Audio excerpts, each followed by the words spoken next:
there'll be new resolutions coming back to us as each decision is made, whether to go forward with this project and how to go forward with it.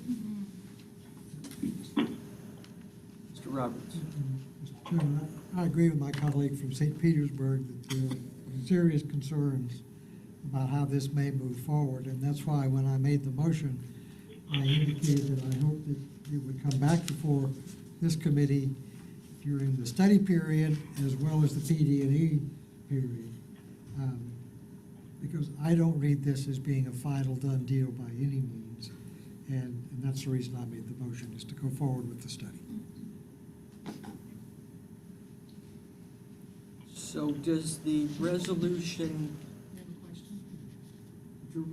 does the resolution as it's written indicate going forward with a study or more?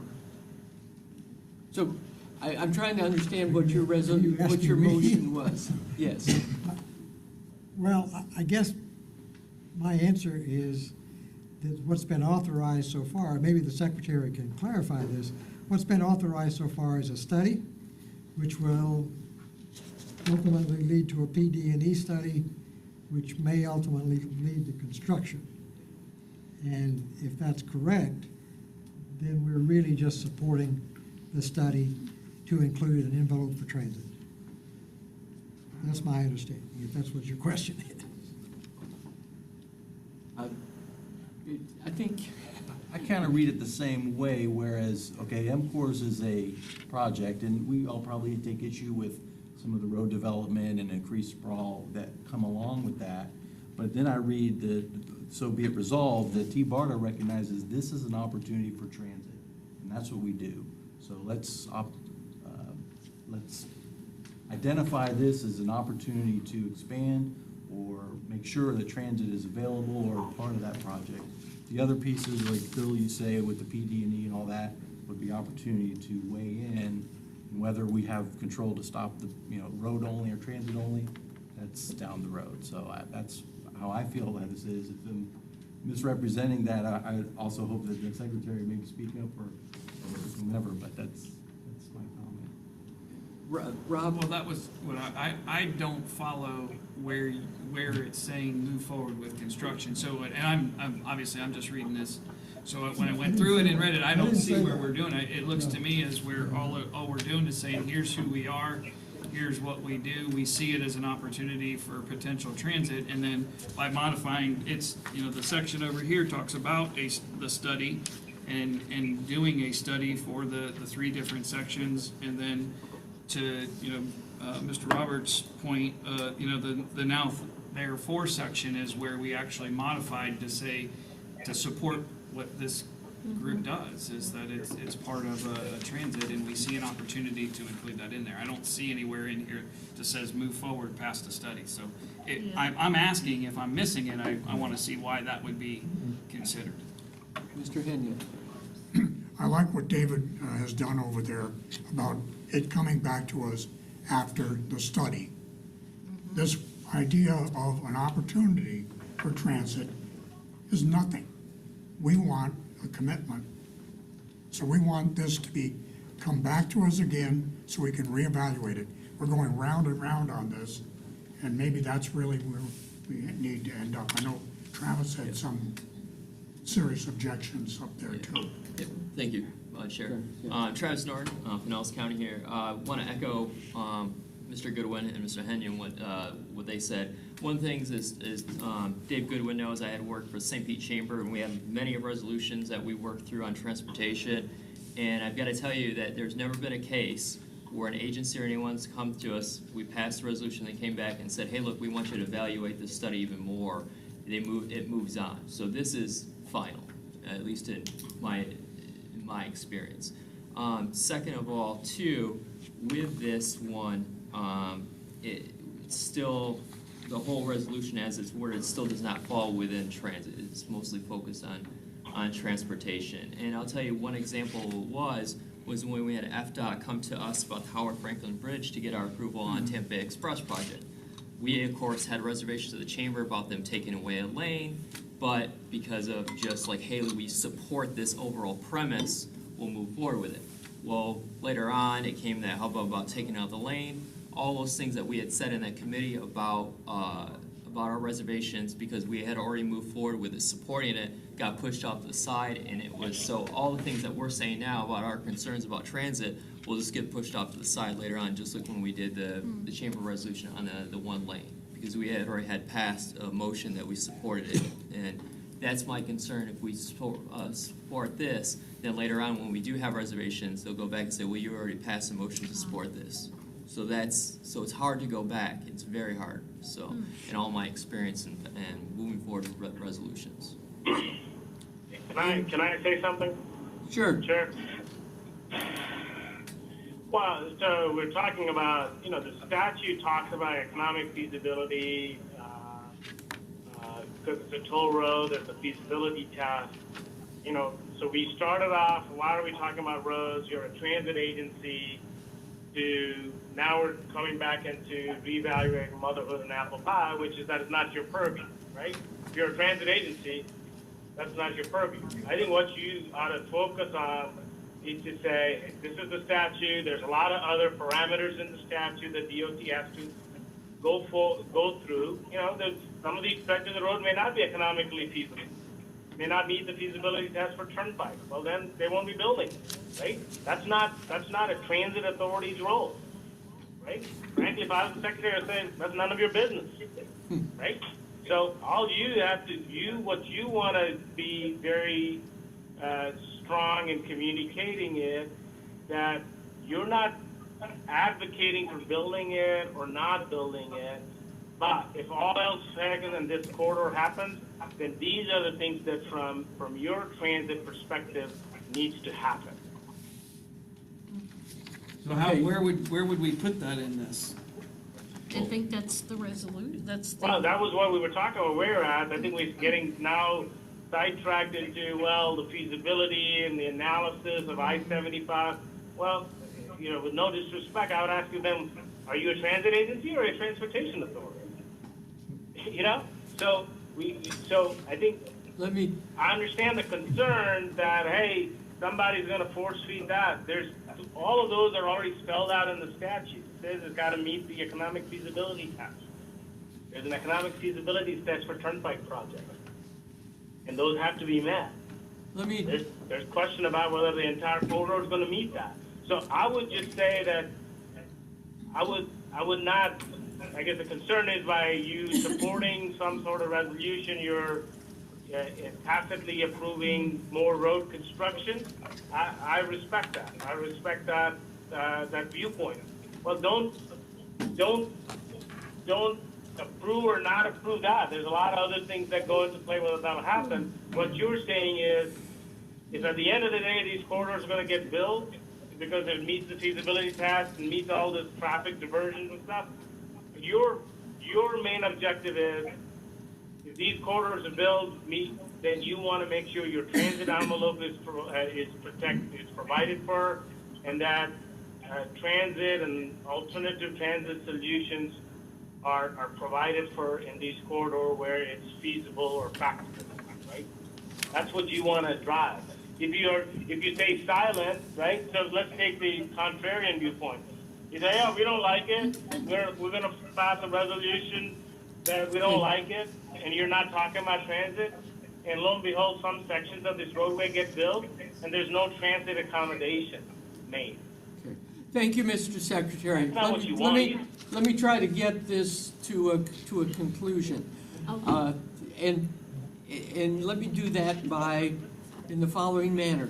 Is there a motion to amend this resolution? If there is not, then I suggest we take a vote on the motion and see whether it passes or not. So is there a motion to amend the? I'll make that motion, and I have a slight rewording. Okay, what is the slight rewording? I like what he said about providing for, and it's like blah, blah, blah. TBARTA recognizes the opportunity the MCORS program provides for the strategic development of new connections to and from Tampa Bay region that provides for a transit envelope, including the use of transit and emerging transit technologies, period. Is that acceptable to everyone? Can we adopt that revision by consensus? Without objection, we'll adopt that. Did Okay? Did you get that? Okay. So now, can we vote and see whether, what happens? With the change and everything? Is that what you're Yeah, looking well, for? the motion is still on the table, and we've just amended it further, so, Two amendments. yeah. So, all in favor of the motion as amended, please signify by saying aye. Aye. Opposed? No. No, 1, 2, 3 in opposition, the rest of us are in favor.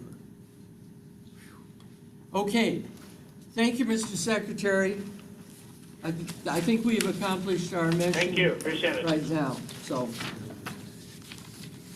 Thank That you. took a long time. Thank you. and thank you for joining us. Don't forget why. Next agenda item is the consideration of the calendar for next year.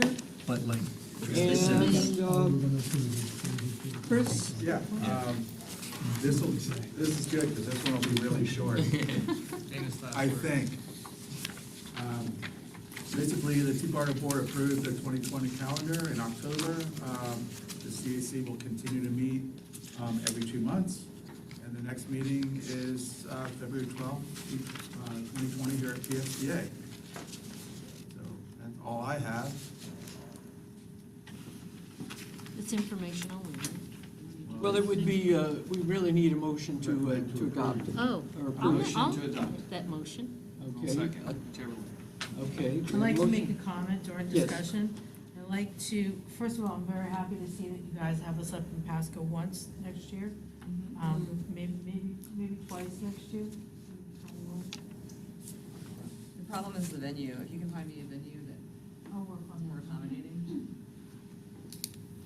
We've been looking at the utilities running on the lakes, so let me look Okay. at that. Yeah. Thanks. I don't mind driving all the way up there, but the audiovisual, we really need Yeah. pretty the- sound for participation here.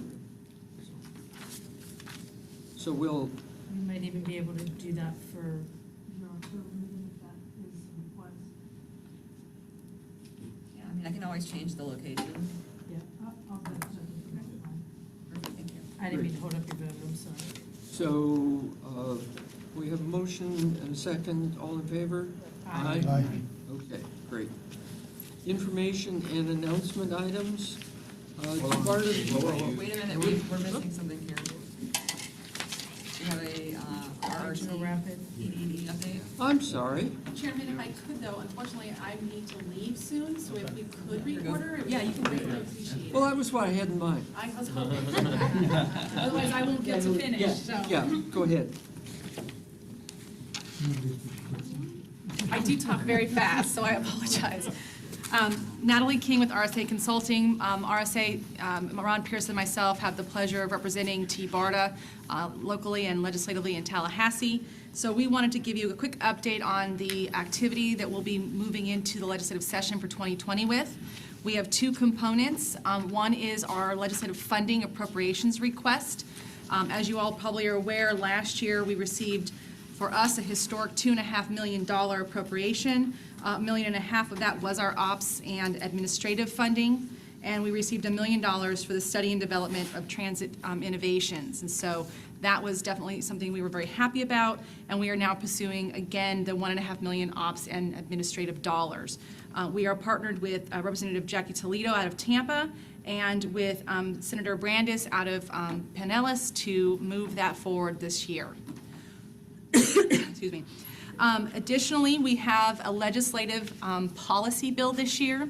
As many of you are aware, in 2017, the mission of TBARTA legislatively was changed. There was a bill at that time, and that is when we moved from the transportation to the transit model. And so with that, as we shifted over the last few years, we've identified a few things. We call them glitch A lot of them are glitch issues or things that we have decided that we would like to further amend statutorily. And so that is the policy bill that we are moving forward this year. We are working with our sponsors in the House. Our sponsor is Ben Diamond out of Pinellas County. And out of the Senate, we've got Senator Roussan, who is working with us to move these forward. Both great champions and very supportive of us. I'm happy to share copies of any of the bill information with you guys electronically after the fact, but let me run through what the bill is going to do. Right now, both bills are filed, HB 503 and SB 368. Neither have actually been heard in committee. However, we are anticipating that the House bill will more than likely be up in committee next week on the 11th, but the agenda has not been formally released, so we're still waiting for confirmation. We will anticipate that in addition to the bill as filed today, there is going to be an amendment that's going to be filed as it hits its first committee of reference, because as we've been working through the process, we've found a few additional tweaks we want to make, and this has all been approved by the TBARTA board at its last board meeting. So what this will do, it will allow us to tackle one of the concerns we have around quorum. We are having language put in that the mayor designation can be made so that if a mayor is unable to attend, therefore affecting quorum, that mayor can appoint one of their other elected council members in their stead. We are also moving, because of the regional scope of this body, to having language that permits electronic and telephonic participation to achieve quorum as well. That language that we're working on through the amendment will be ascribed to not only the board, but its committees. And preemptively, I know there was a question as whether that would apply to your advisory committee. That will be a decision of the full board. If, as deemed, you are a committee of the full board, then yes, it would apply to you. But that is not prescribed specifically in the language we're moving forward with, because that would not be where that would live. It would live within the board rulemaking and how that plays out. Additionally, we are trying to do what we're calling some cleanup language. We found some confusion in the existing language that is in statute as it relates to the requirement for 7 members for quorum, and whether or not you needed 7 affirmative or opposition member or votes for a vote to be valid. So we are working with legal staff, and we are actually taking out a duplicative, redundant statement in the statute that would clarify that it simply requires a vote of 7 members, which is quorum, period, regardless of whether it was 7 in favor or 7 in opposition. So we're working that through right now, and we hope to have that amendment filed before the next committee week, which is next week. I went fast. Get you guys back on schedule. Natalie, is there some concern about specifically providing for the CAC to have electronic participation, or is that just the easiest path at the moment? I'm not aware of any concern about it. It's just, it was not, we actually, when we first crafted the initial bill, it actually only stipulates board. It didn't stipulate committees. There, again, wanted some clarity, and so we're putting committees in there. Again, we aren't then dissecting it down to each level of committee. That will be something that will be managed through the board. Again, we believe, and this is Ron and I's, advice and counsel to TBARTA as a whole, you don't want to ask the state to legislate so prescriptively that it usurps the local authority of TBARTA to manage its day-to-day business. So we want to put in what we needed to say, but we don't necessarily want to say more than we needed to say. If that makes sense. There was a mechanism some years ago where the Joint Citizens Advisory Committee of the CCC had remote locations. And this was separate from TBARTA. TBARTA was a separate group at that time. But we had one in Sarasota, one in Brooksville, one in Bartow, and the main one at FDOT's District 7 headquarters in Tampa here. And everyone counted toward the quorum, and everyone could vote. How it worked, I don't know, but I know Sue Evers knew the details of it, whether it was directly at FDOT facilities or what, but there was a mechanism that was used probably 6, 7 years ago. I'm not familiar with that. It's not per se a prescriptive thing that we're doing about, there's nothing that articulates specifically if you're at different, satellite sites. Again, the real concern that we have to be considerate of is that we are a public entity. We are in the sunshine. And so as much as it is important to assure quorum, there is sincere sensitivity to making sure that there's access by the public to the board, which is the board members. And so if the board members are not present, therefore you are not really in the spirit of sunshine, in a public environment. So we're very sensitive to that. And so we're trying to thread that needle to make sure that there is the capacity to hit quorum and do the work that is needed to be done, but also making sure that we're having the highest level of, public engagement. That does bring me, I almost forgot, and I apologize because there was actually a little bit of a chat beforehand. The other change in the legislation is it's just a strikeout. The TBARTA Metropolitan Planning Organization Chairs Coordinating Committee, the one that has a meeting next Friday in Brooksville, that had previously been aligned with TBARTA. When they made the changes in 2017, and we are now a transit agency, the alignment is no longer relevant as it was previously. And so that is going to be removed. So within the statute, the line that says that the TBARTA MPO CCC is a body of TBARTA, that will be changing. It doesn't really change the effect of the operational relationship as far as TBARTA will continue to have membership, a non-voting role within that organization, won't change any of the other structural pieces of the organization, but it will no longer statutorily be listed as one of its entities. And that's, I think, everything. Thank you very much. These things have come up and been talked about for all this last year, so do you need a motion or support, or? This is all already fully moving forward, so we just wanted to give you more of an update. Obviously, as we start to go through the process and kind of this transpires in Tallahassee, there may or may not be a call to action.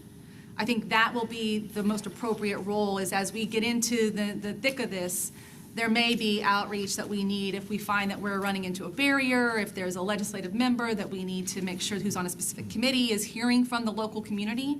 That would be when we would come back to you and call you to action to engage with us. They get tired of hearing from us. They would much rather talk to you guys. Well, I think, speaking for the committee, we would be very happy to provide that assistance. Okay, thank you. Great. Natalie. And we work through staff to make sure that those asks are being made. Okay, let me correct my action and go back to item 5B, Regional Rapid Transit update.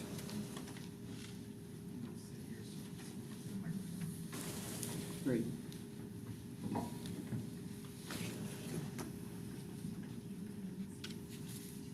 You're recognized. Thank you, Mr. Chairman. I'm Brian Passaro with TBARTA staff. In October, Scott Pringle from WSP came and gave you an update on the PD&E study. We sought this committee's input on the purpose and objectives for the Regional Rapid Transit. We incorporated your comments into the presentation that we took to the board in November. And so what I'd like to do today is kind of talk to you about what we discussed at the November board meeting. Specifically, we are at Milestone 1. Milestone 1 consists of 5 alternatives that we want to take through 10% design. WSP is going to be working on that between now and the spring. When we get to spring of 2020, when we hit Milestone 2, we will have narrowed down those 5 alternatives to 1 recommended alternative and 2 backup alternatives that we will then take through the NEPA environmental process. Before I get to those 5 alternatives, I want to talk a little bit about the station areas. In the Regional Transit Feasibility Plan, which is where the RT came from, we started with 21 station areas. We knew that that was too many. If we want to maintain a station-specific station spacing of about 2 to 3 miles between stations. So we've narrowed that number down from 21 to the 13 that you see here. The way we got to these stations, WSP, they did an evaluation of the 21 station areas looking at several different criteria, such as the physical conditions around the station areas, its potential for transit-oriented development, and its performance, in other words, the ridership. We solicited feedback from what's called our Station Areas Working Group, which consists of land use planners from the 3 counties and the cities of Tampa and St. Pete. We also solicited input from our Business Partners Working Group, and that's how we got to the 13 that you see here. So going from north to south, and up in Pasco County, we plan for stations at State Road 54 and 56. In Hillsborough County at Bears, then in the USF area, probably like around Fowler Avenue, then Waters / Bird.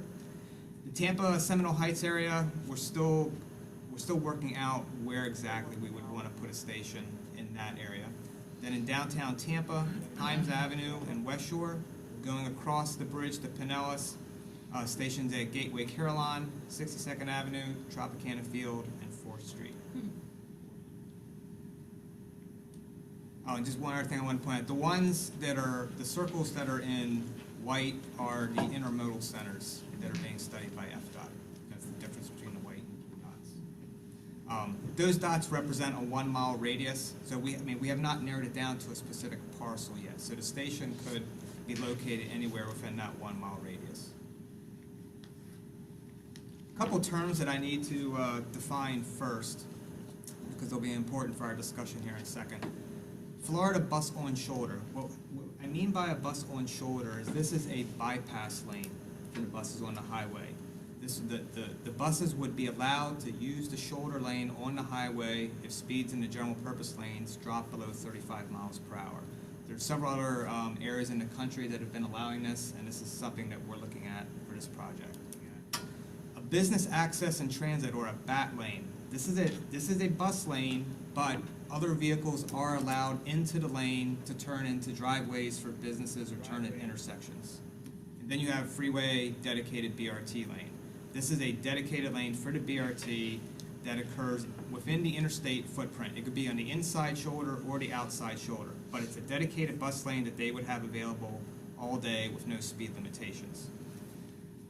The Federal Transit Administration considers the second one and the third one a dedicated bus lane. It does not consider bus on shoulder a dedicated bus lane.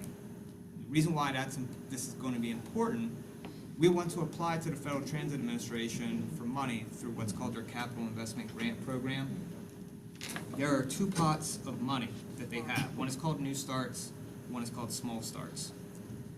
Under New Starts, your project has to be called Fixed Guideway Transit. And their definition of Fixed Guideway Transit is that more than 50% of the route has to be in a dedicated bus lane. Under Small Starts, they do not have that requirement. So that's why it's important that we define what is and what is not a dedicated bus lane. So I'm going to go through the alternatives that WSP is going to analyze. The baseline or no build, that does not count as one of the 5, but FTA, they do require that we look at a no build alternative. This alternative involves no investment in the stations. And in terms of the running way, so if you look at the top part of the route, where it's in light blue, that is where the bus would be in mixed traffic. In the segments of the map that are in orange, the bus would have access to that bus on shoulder. Now, that just means it would have access to it. It would be in the general purpose lanes unless the speeds drop below 35 miles per hour. And then where it's orange, it would be able to use the shoulder. Going across the Howard Franklin Bridge, it would use the express lanes. And in downtown St. Petersburg, it would have access to those BAT lanes. That puts us at about 3% dedicated bus lane for the entire route. Not much. Under that baseline no build scenario, we would not be eligible for the FTA Capital Investment Grant Program. That does not meet their definition of BRT, either under New Starts or under Small Starts. Alternative 1, the running way would be exactly the same, but the difference with this is that we would be investing in the stations. Alternative 1, we still would not be eligible for new starts because we're only at 3% dedicated lane, but it is possible that it could be eligible for small starts. Alternative 2, that's the alternative that came out of the Regional Transit Feasibility Plan. So where you see it in purple, that would be the freeway-based BRT lanes. So adding those purple segments, that puts us at 60%. That means we would be eligible for new starts with Alternative 2. And obviously, Alternative 2 would involve investment in the stations. Alternative 3 is the same as Alternative 2. The only difference is now we're going to look at the possibility of converting that segment north of Bears Avenue, instead of it being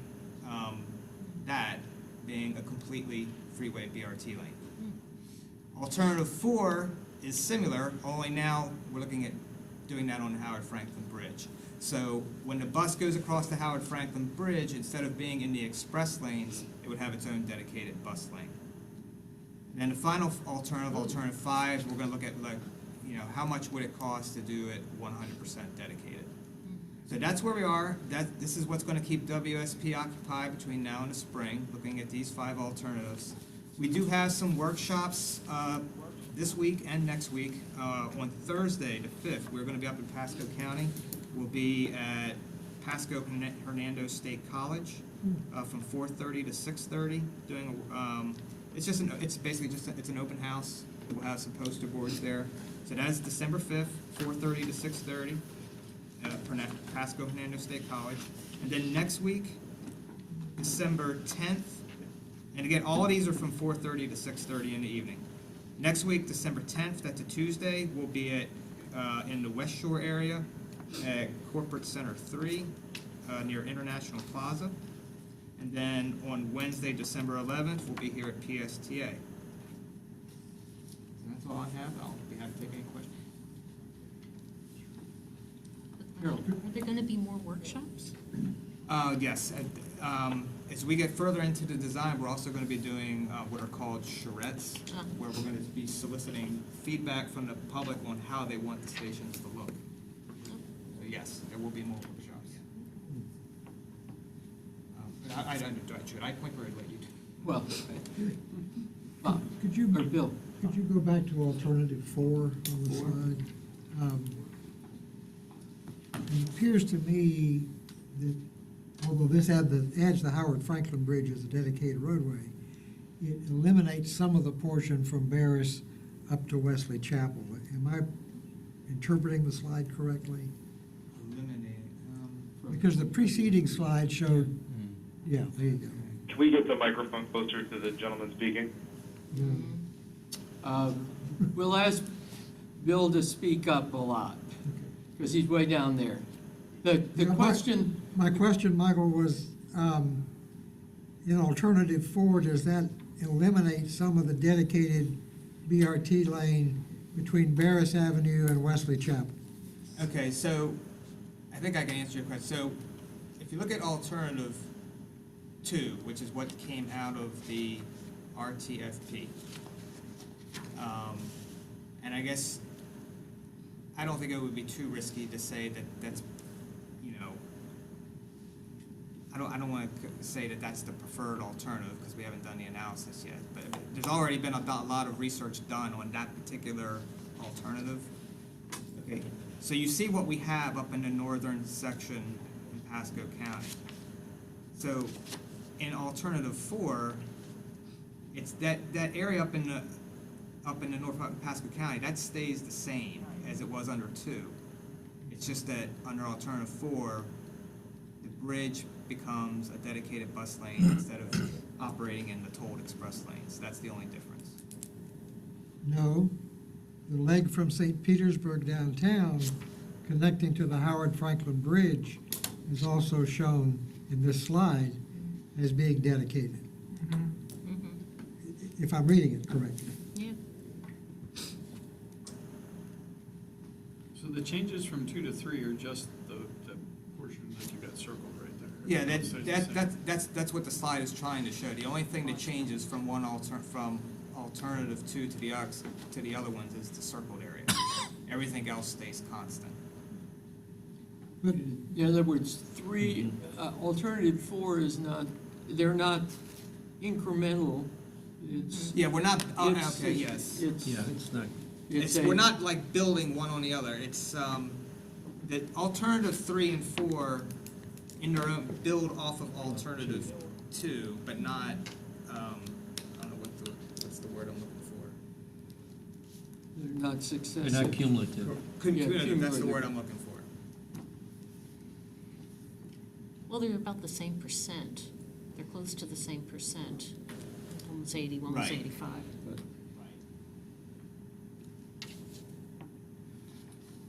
This is Leo. A quick question on the station locations. Are these final or permanent, or are those still up for discussion as well?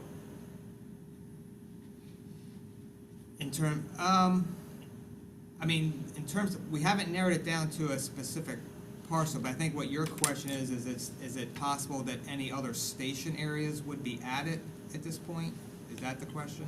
No, well, Or- so I guess to be a little bit more pointed, I think at the last meeting we discussed how, I think we looked at the 21 stations, and, it's certainly good to see that pared down to, whatever, this is 11 or 13. Yeah.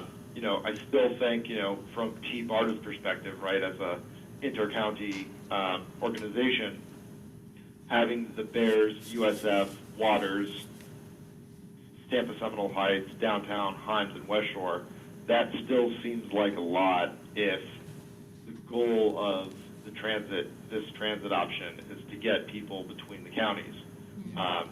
That's not to say that It's minor stuff. those areas shouldn't be connected. They absolutely should. It's just a matter of how this whole puzzle fits together. Yeah. One of the things that WSP did in their analysis, because they looked at how many, before they figured out like which stations were the best one, the first step they took was trying to get at what is the right number. Because in order for our project to be competitive with FTA, it has to be, and I'm going off of memory here, I want to say it's below, it has to be at least $9 or less per passenger trip for it to be considered cost effective in FTA's eyes. And so when WSP went to that, did that analysis, it showed that really between, I think it was like about around 12 stations is kind of the sweet spot that we need to be in order for the project to be cost effective. If we go below that, or more so like if we go below that number, the project starts to be not cost effective because we're not capturing as many riders as we need to.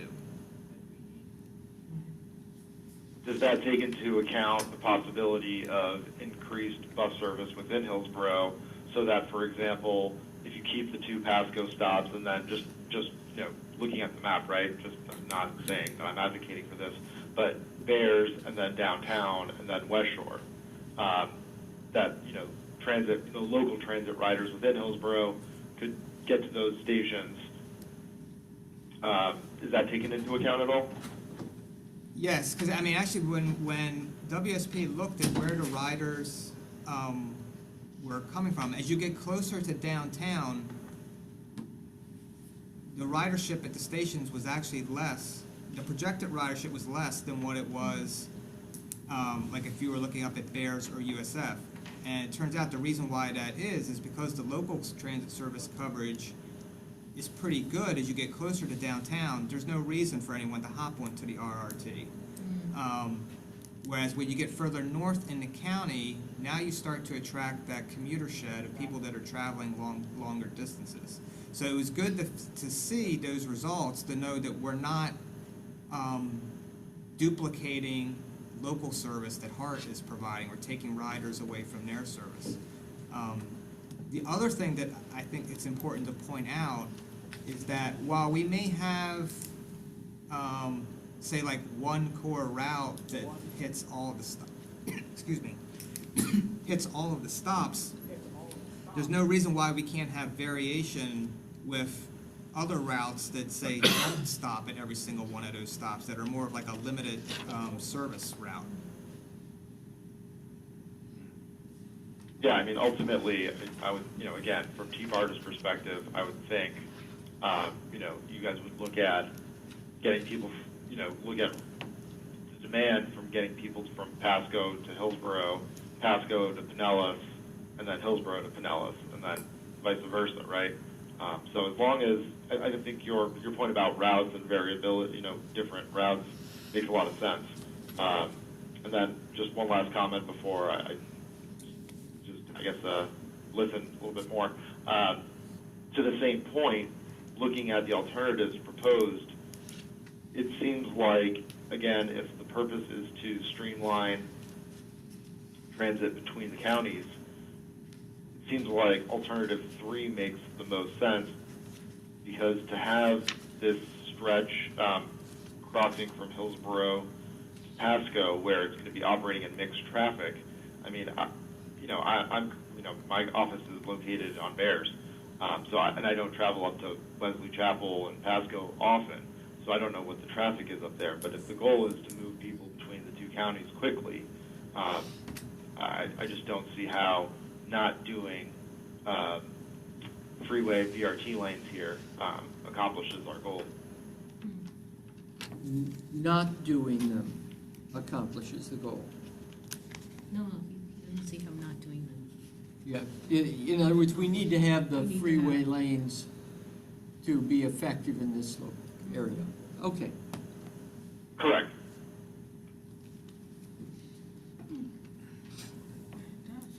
Yeah, I mean, and a lot of it's gonna come back to the cost. I mean, this project is piggybacking off of FDOT's TB Next project. I mean, they're pretty much flipping the bill for all of the highway improvements that the RRT is gonna benefit from.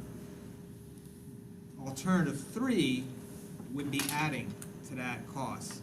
Now, which means one of 2 things is gonna happen. FDOT would look at those extra costs and say, okay, we can absorb that as part of TB Next, or no, that's gonna fall on TBARTA. You need to fund that through the RRT somehow. Okay, well, that increased our project costs, which is then gonna affect the cost effectiveness of it. So it's gonna be a balancing act. We wanna try and design this thing to be as robust as possible. We want it to be a premium regional transit service, but at the same time, we need to make sure that it stays cost effective, or FTA is not gonna fund it. Certainly. I mean, clearly the FDA funding is important. I guess everything's a puzzle, right? And whether, you want to prioritize the BRT lanes or the station locations or the amount of stations, that's something I'll leave to the pros.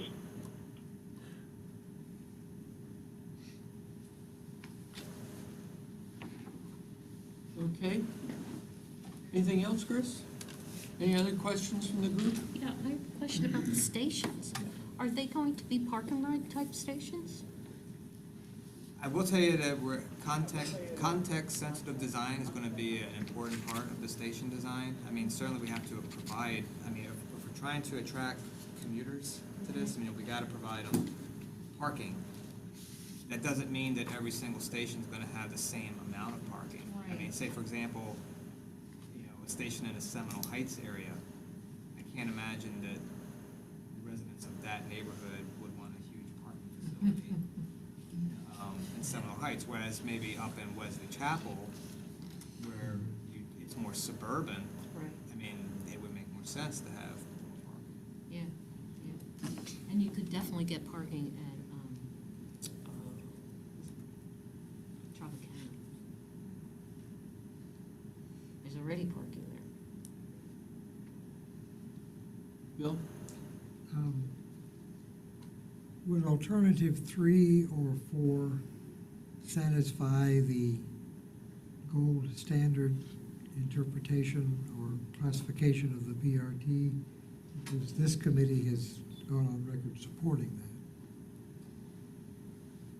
that. Off the top, I'm somewhat familiar with the different performance measures that ITTB uses to come up with the different levels, whether it's bronze, silver, or gold. I can't remember off the top of my head what percentage of the route has to be dedicated in order to achieve their gold standard. I'd have to go back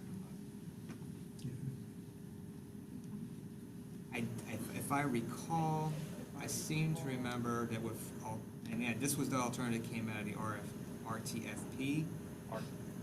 If I'm remembering correctly, we showed that to the folks from ITTP, and they said that that would be bronze, if I recall. Alternative 2. Yeah.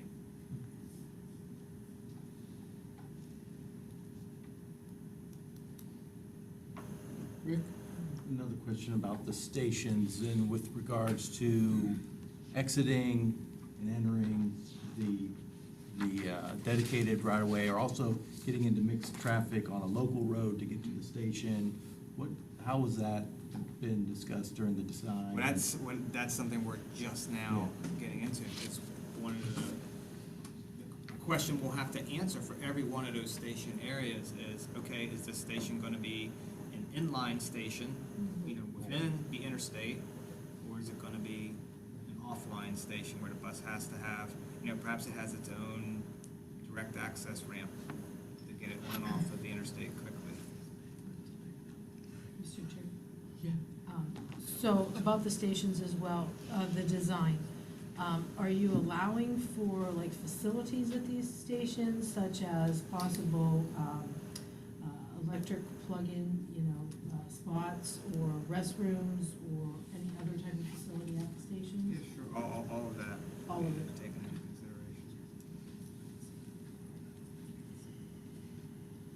consideration. I would just add that I agree that the station design and the interface between the community and the free-flowing bus is probably a bigger question than where it goes on the, or whether it's on the shoulder or there, because I think that's so critical to be effective. Any other comments? Just one more. Yeah. Any private-public partnerships like to put in, a Wawa, or it's not a Wawa, but something like that, a little convenience store? That's certainly, Is certainly anybody something that working we on can it? look at. Okay. It's too early in the Got it. process, but Thanks. it's certainly something we would consider. Good enough. This was a presentation for action only, for information only. So unless there's something else, we'll move on to, Thank you. Yeah.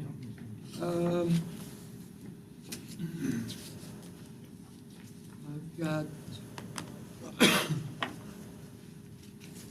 Vision 2030. Right, that's me. I get all the short ones. I'm lucky, actually. I provided you all with a summary of the board workshop that was back in November. And the goal of that workshop was to discuss the role of TBARTA with funding, planning, branding, and operations of what might come out of our regional TDP. Right now, Tyndall Oliver has completed up through Tech Memo 4. They just completed Tech Memo 3 not too long ago, which was regional mobility needs, as well as a situation appraisal, which was Tech Memo 5. We're expecting that they will have a draft final report sometime at the end of January. Other than that is my update for regional TDP. Thank you, Chris. It was an interesting meeting. Yeah. Especially What was particularly interesting? the discussion on funding. Mind blowing. Any conclusions? They're in here. Okay, I mean, as just options. If he was a teacher, he gave them quite a homework assignment. Okay. All right. Anything else on that item? Innovative Technology Feasibility Study update? I think that's Brian, he That's stepped away Brian. for a minute, Oh. so we can take a 1 second. Upcoming meetings and events, is that? Well, let's just drop down to the items to report to the board. Obviously, it's our modification to the proposed resolution on the MCOR. And I would include in that the vote. It was a mixed vote. And we'll pass on the revised wording. I would report that we had an update on the regional rapid transit, and the legislative report, I think, are the key other things that we would share with the board at that time. Is there anything else that we should pass on to the board? Not really, but this is another question. Do we hear anything back on that Flamingo Pass? Yeah, right. I sent out an email to all the CAC members to find out who might want to be part of their, basically their revenue testing.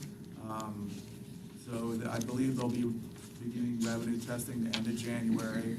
And I asked, and I only had one response, who might want a Flamingo card to use during that revenue testing. So I had one taker. The project, I mean, it keeps getting shifted out. I think the latest I heard was the springtime when they'll go live with it. That's the last I heard. Chris, I thought that already happened, the study. I thought that when you sent that out, it was happening The in testing? November. No, Yeah. they did testing, but it wasn't revenue testing. So this portion of the testing, they will actually put dollar amounts or dollar value on the card, and they will be in the back office when people, when the testers use them, they will make sure that the data is coming through. But the other testing was just to test the hardware to see if it was reading the cards. Oh, I But this see. is actual revenue testing to see if the correct amounts was coming.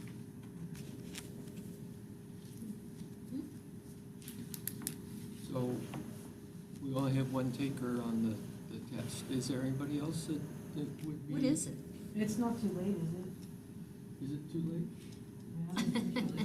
Yes, it is. I thought- The card is, it's kind of like a SunPass, but it's an actual card that you can use regionally. You can use it in Pasco to board a bus. You can use it to board from Pasco to Hillsborough bus, from a Hillsborough bus to a Pasco. And also, the only county that is not part of it is Manatee, so it's Hernando, Pasco, Hillsborough, Pinellas, and Sarasota counties are the 5 counties that are utilizing the Flamingo Pass. Okay, and you put money on it, is that how it works? Yes, it's just like a regular Like a debit card that card? you can, Yeah. you can load money onto it. Do you get a discount because you're using this card? Well, I think you'll get the same type of discounts that, 30-day pass that they offer at the transit agencies. Oh, okay, Yeah. okay. And the buses have readers that read Yeah, them? yeah, that was the hardware test that they did. So they've been installing that probably all throughout the summer. They've been installing them in all the buses throughout the 5 counties. I'm not sure if I'm talking about the same thing than what you are, but we had been originally going to get Flamingo passes as members of the CAC. We did get them. And then they got defunct. Yeah, then they stopped working. Bill, did you have? I was just going to comment. For some reason, I don't recall seeing any notice about that. It was an email that went out to all the CAC members. Okay. I'll I'm find sure it. it's my fault because I get a lot of emails, but I think this committee would certainly be interested in following that process. Sure, I mean, but the point is, you only get a card if you're gonna actually use the bus. Okay, so if you're not gonna use the bus, there's really no point in having the card. I wasn't intending on getting it to hold it. The original intent was so that we would have Use the the- experience of Using using the bus, yeah. the buses. And then we would be able to, we'd come back and remember, Bill, you had summaries of people's Right. experiences. Well, of course, when it goes production, then we can all participate in the Flamingo Pass just like anybody else does. Sure. And share our experiences. But this is the pilot, right, Chris? Yes, this is just the pilot right now. I mean, once the card goes live, anyone can get a card. I mean, you'll obviously have to pay for it, you know, but, I mean, you could do the same thing now with this card, if you wanted to go, I guess, and report back on your experiences, correct? It's just, they would be able to use the card to ride the bus. Well, Is that- they did offer the Flamingo card, and I offered it to the committee, and I had no takers except one. I gave a deadline, and that deadline is passed. Now, I can go back to Hart and ask them if they would still, would provide you with a card. I don't have a problem doing that, but, if I do that, I'd like, to know how many people would like a card.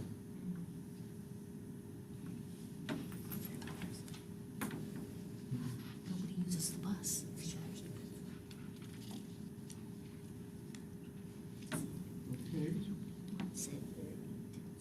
Okay. Chair, I have a hard stop. I would like to be excused. All right. I've got another hour and a half back up to another meeting. Is that okay? Yeah, what's, sure.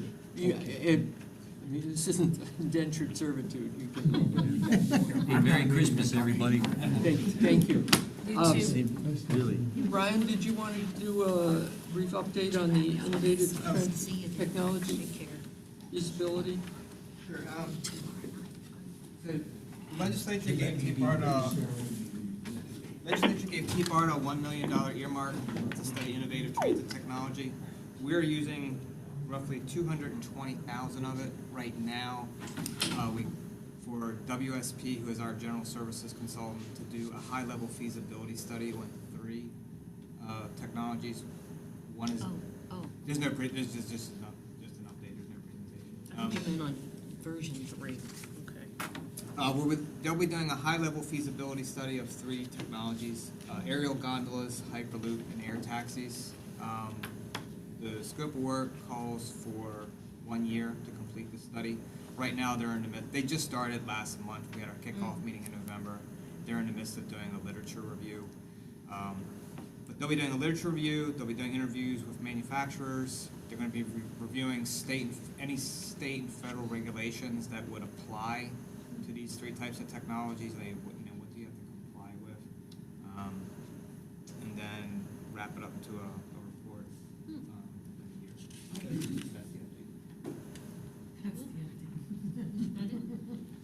Okay. Any questions? Upcoming meetings and events, were there anything, is that in here? I'm sorry. Well, the calendar is. Yeah, but nope, I don't have any included. Kelly? We were told this morning at the MPO board meeting in Pasco that there is a TBARTA CCC meeting December 13th in in Brooksville, yep.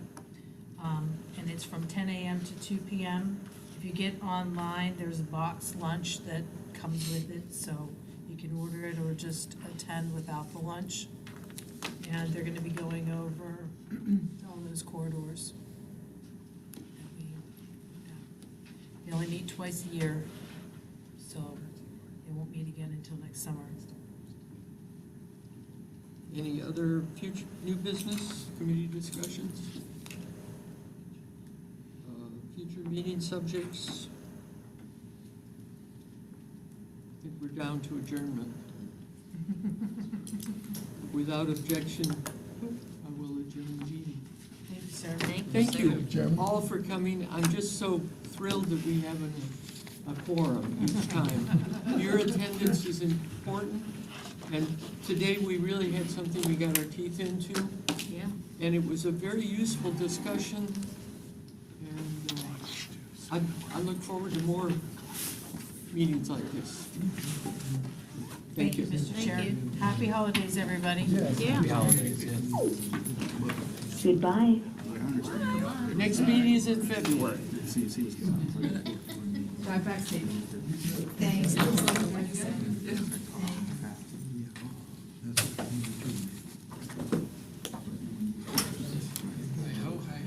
All right, drive back safely. Safe trip. West and then south. No, but you're, I mean, Wait, Ron. Take care. We all drive our cars away. Yeah, right at Joanne. I find that ironic, you know, that so you would use the talk about transit and. Yes. How you doing? Rob So Circuit. it would be hard mostly you would use. Quite frankly, where I was the I've been on the, last time, all the way. MPOCAC up in Pasco for, I Okay. don't know, 7 years, something like that. I guess if you wanna go ahead and get. How many years? Going on 4 or 5? Oh, how are you, sir? I'm good. Driving super? Of course I do. You? I got a Forester. However Well, long Mike Moore has I been there, that's how long I've been on it. So whatever year he is in his, Stuff in the back of the car. We're not doing this. Flashlights, pens. I may have to call. let's see, he brought it up at It's a a, 19. Yeah. my last Because. version of it was that everybody was for it. That he brought it up to the other, August 28th. but We action voted. item is, you know, doing something about it. Well, That's not, yeah, yeah, right exactly, there. yeah. He was Lucky for my it. wife has some. Our CAC's Yeah, we had it, everybody at our, same thing, our CAC was all of them, that's kind of For what, the M course. and I were chatting about it, they were for it.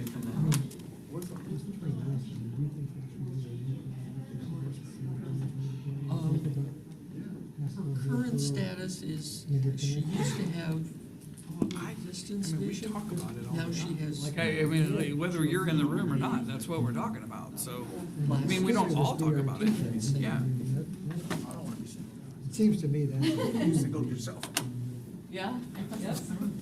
I would like to know what the numbers are. Oh, yeah. Right. I think it would be beneficial, you know, I mean, I think the frequency that you do it, it's, I mean, depends on what's going on, but do it once and see what happens, and then, but there's so much going on right now, that there's plenty of agenda items to talk about it that are relevant to me, that aren't just Hillsborough, aren't just Pasco, so to me, it's a very relevant conversation, that's where we, I mean, when we talked about it, that's why we talked about it. So we have all these conversations, and they stop Yeah, once well, we get to the unless they line, yeah, can, they stop unless on they the have your county picture line. on, and then, on you know, file, I may so, have to have another you know, picture. what can we do at the same time to encourage our board members to work together more? The same You know, to like, listen, it's, we're part of your citizens want to see you work together. They want to see you do things together that make sense, so that it's easier and easier to get from point A to point B, which is cross county Well, line. and that I was is why, with my your support, I was team. asking about the alternatives. The media I'm pretty mad at to Subaru the because I veterans. couldn't use For the way I read that slide, and that seemed clear, because I you have know, so we many do think contacts. sure I have instead of the 5,000 whole row. contacts. And so, you know, I get a call, I knew a call And was it's coming. interesting because if you, I mean, like when you looked at those, because obviously that's the first. They couldn't fix it. They so gave me looking at the five $2,000 different if versions I there of where they, was I'm sure it's that upgrade little to a new cut car. that goes up where the bridge So, circles but- around, where they've, you know, on But I wouldn't have done that multiple of those, without- they don't have it as a dedicated lane going across because, you know, that bridge that Well, runs and I merges actually- 75 and 275. Looks to me like that's where the cutout is, where they're not running it because they have, you know, the two lanes, because it's a bridge, and so you would have to take away rather than add or whatever. Well, part of the problem with this one, Yeah. But, it's kind of interesting. I've had center of the interstate, BRT, or shoulder.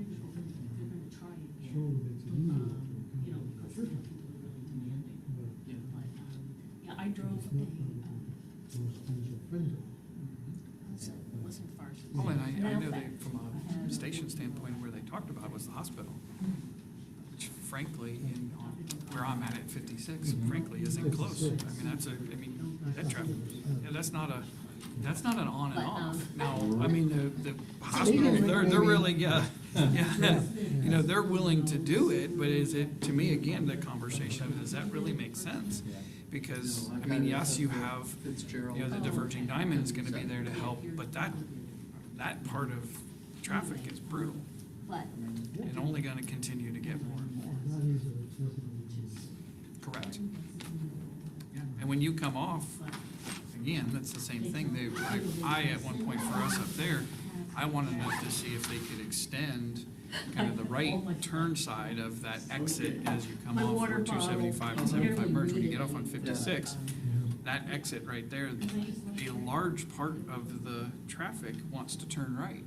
But you can't turn right till you get so far up to it, up to the intersection. Thank you. And I brought it up to FDOT, I said, when you do this project, why not extend that lane farther back, so that there's more, because you would get rid of easily a third of the traffic if they could get in that lane and just go and turn.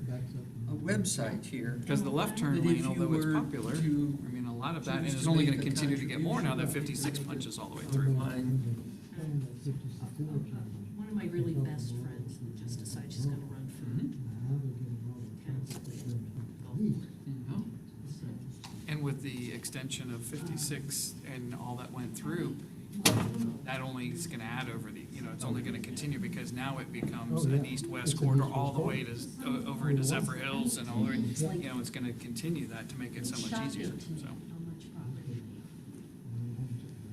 Oh, yeah. Yeah. I know. Some ways. All right, take care. Nice meeting you. All right. Congratulations on your appointment. If we had a college. I said, I stepped out, or look what happened. Yeah, that's right. You might have that kind of a, you know, I went to Drake University in Des Moines. See you in a couple weeks, I guess, on our joint meeting. So. Yes. Okay. Thank you. Bill, take care.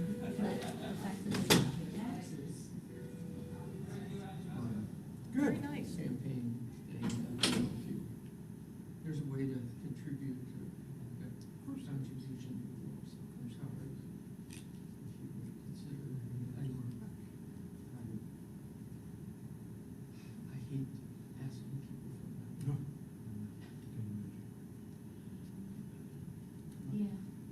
Gotta do it. Look at Kamala Harris, she dropped out. Yeah, she had to drop out. Mostly for lack of funding. Well, if somebody, if nobody's gonna be able to run, you don't have an election, and we've had some lousy council members come out of it. An election is a really good education process for being a representative. Thanks for good meeting. Yeah, we got a lot accomplished. Well, it feels good that we chewed on something, and we've got something to report. Yeah, exactly. Instead of, well, we met, and we heard this, and we heard that, now it's. Yeah. Well, my great fear about this in-course stuff is that we won't be told. We'll so far down the road, have the opportunity to make it into the text. Because, Bill, you've seen that happen.